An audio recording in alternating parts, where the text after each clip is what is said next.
Quand on parle d'un plat autour de l'hiver, la neige, le terroir, la convivialité, je pense que vous l'avez deviné tout de suite, et ça c'est systématique, tout le monde pense à la tartiflette.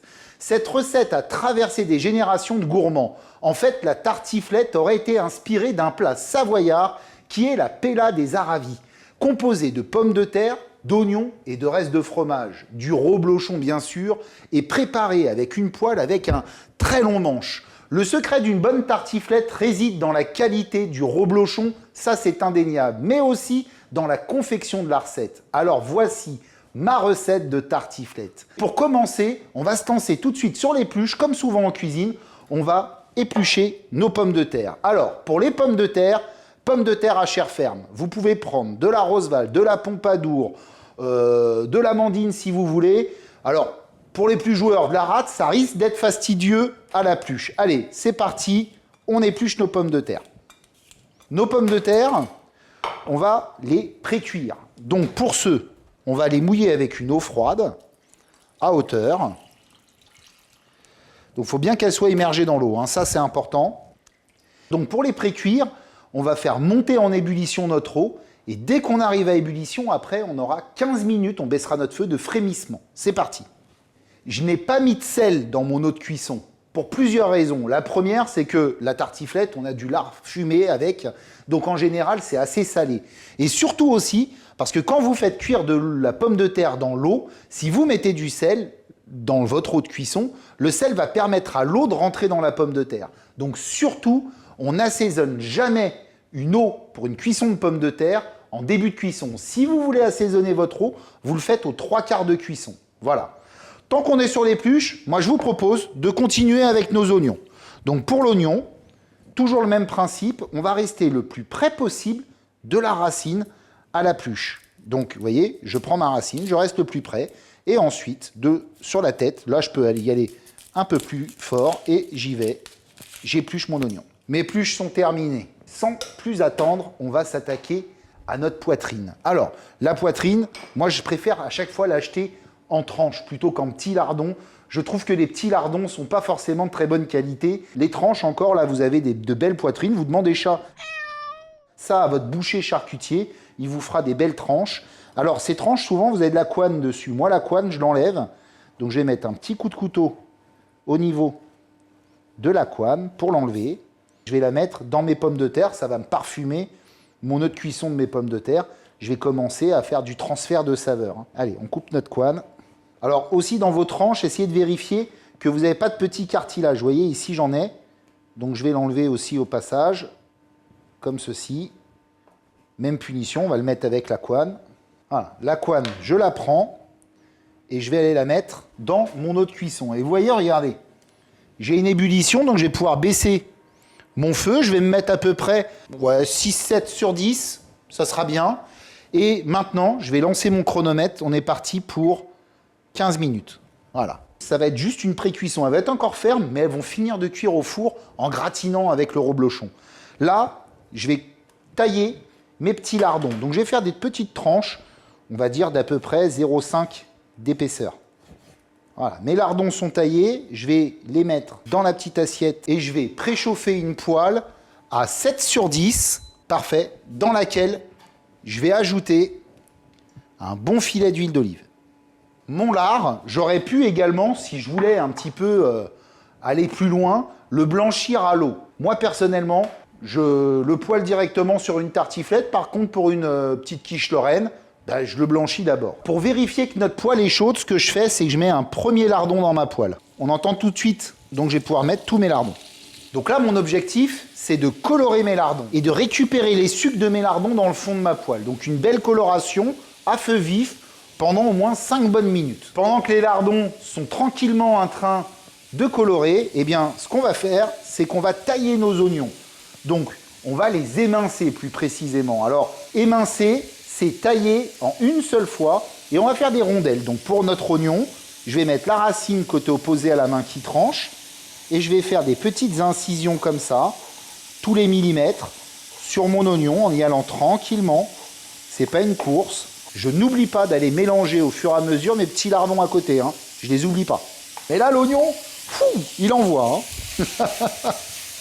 La vache. Mes oignons, je vais les débarrasser dans une petite plaque à côté. On s'en occupera après. Les petits lardons, ils commencent à être vraiment pas mal.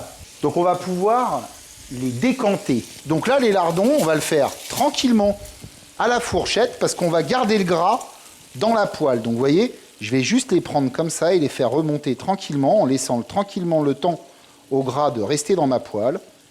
Et je les passe dans un saladier. Tout le gras et tous les sucres restent dans ma poêle.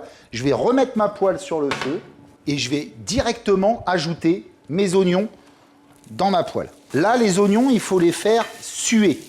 Suer, c'est cuire sans coloration. On ne va pas chercher une coloration sur nos oignons, ça ne sert à rien. Alors, il y a plusieurs écoles sur la tartiflette. Il y a l'école où on fait juste suer nos oignons comme ça. Et il y a mon école à moi où on les déglace au vin blanc. Et ça nous accélère la cuisson également des oignons. Donc on va mettre une bonne lichette de vin blanc dans notre poêle. Ça va finir de bien décoller nos sucres. Et ça va nous cuire nos petits oignons, vous voyez.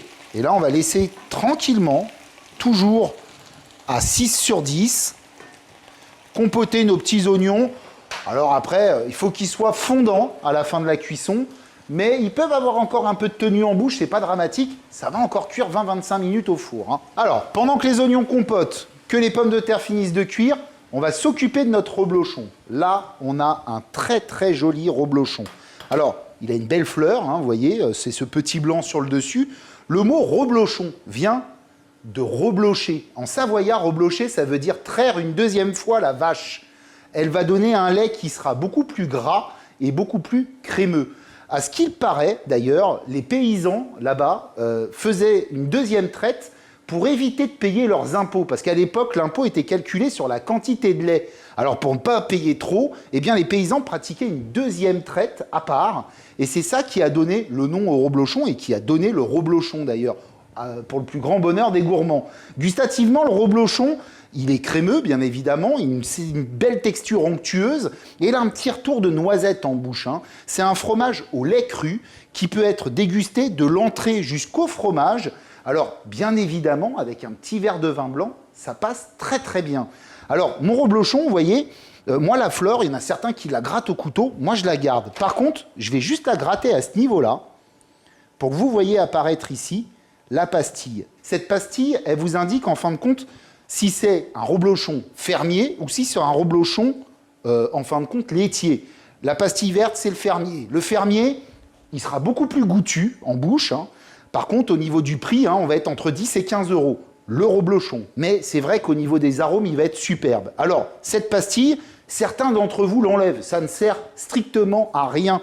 La pastille, elle est en caséine. La caséine, c'est un composant naturel du lait.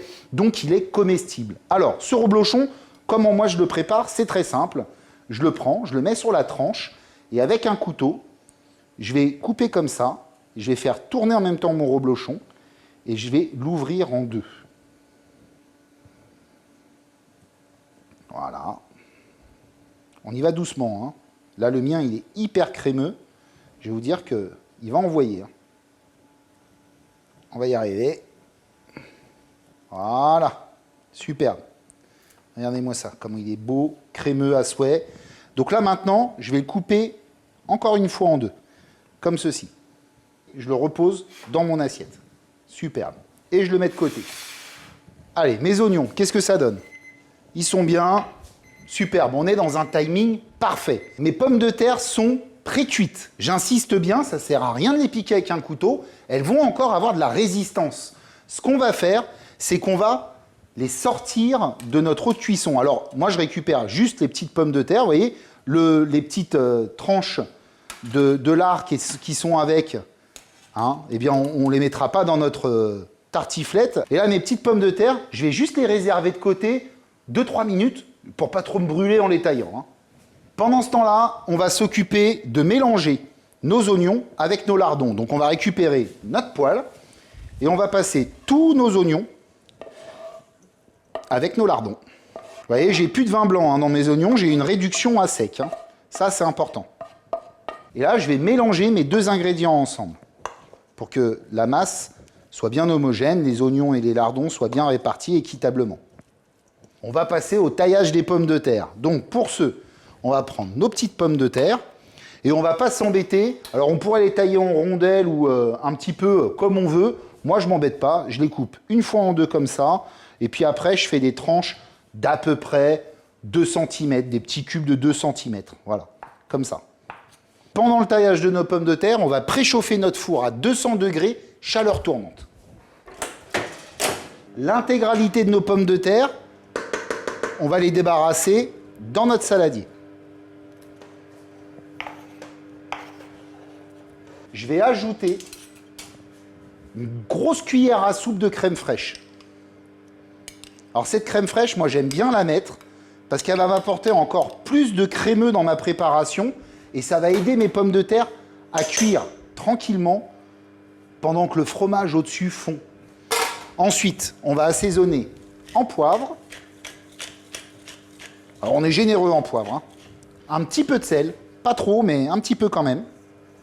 Une bonne pincée. Et on mélange délicatement l'ensemble. L'objectif est que tous les morceaux de pommes de terre se séparent bien en mélangeant. Donc on n'hésite pas à les aider à bien se séparer. Il faut qu'entre chaque morceau de pommes de terre, il y ait des petits lardons, de la crème, de l'oignon. Oh là là là là. Il ne nous reste plus qu'à faire une dernière chose. On prend notre plat à gratin et on va couler dedans l'ensemble de notre préparation. N'hésite pas à monter hein, dans le plat et à bien répartir partout notre préparation. Il nous reste à mettre notre reblochon. Alors, très souvent, on se demande comment on va mettre le reblochon. Moi, je m'embête pas trop, perso. Il faut savoir que votre reblochon, déjà, il va fondre pendant la cuisson. Donc, c'est pas parce que c'est pas bien recouvert partout qu'à la fin, vous n'aurez pas du fromage partout. D'accord? Donc, on va se mettre dans l'angle, comme ça. Moi, j'aime bien remplir le coin de mon plat. Donc, je vais mettre la moitié de mon reblochon sur le côté.